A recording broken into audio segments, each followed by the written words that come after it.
All right, real quick. Here are 4 unrelated stories, all with a common bond. First, let's go back to November 20th, 1982.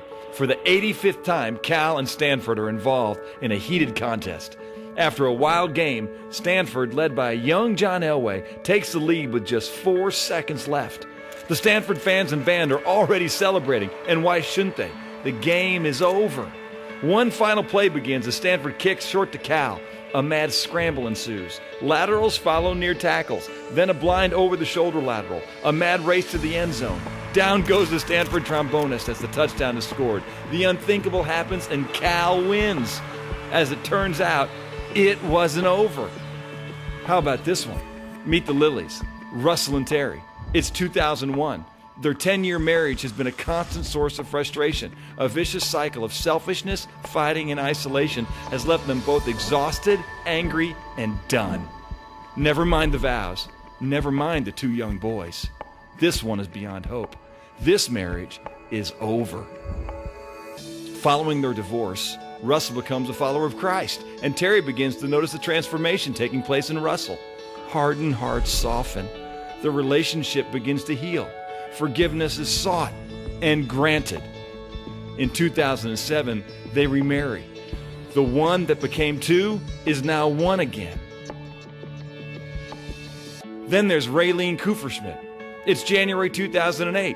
Ray suffers a cerebral hemorrhage. Declaring her brain dead, the doctors remove her breathing tubes. Knowing that it's over, the hospital releases Ray to her family so she can be taken home to die comfortably. Meanwhile, Ray's family plans her funeral. But someone forgot to tell Ray that it was over. At home, Ray suddenly wakes up. She's checked again by her doctors, who cannot believe that she's still alive, much less alert and healthy. Funeral plans have now turned into vacation plans for Ray and her family. Logically devoid of hope, legally divorced, literally dead. Everyone thought it was over. It's not the first time. Flashback almost 2,000 years. A man claiming to be the long-anticipated Messiah is unfairly accused. Offered up to the lying crowds by a Roman official, the supposed Savior is flogged, mocked, tortured, and beaten. He is nailed to a tree and crucified. He dies and is buried. Hopes that he is the Messiah fade away. It is finished. Friends scatter. Disciples hide. Evil celebrates. And for 3 days, it is over. But on the 3rd day, there's an empty grave. Evil has lost its victory.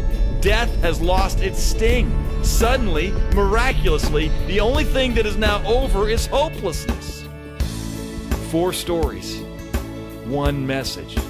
It's not over, even when it's over.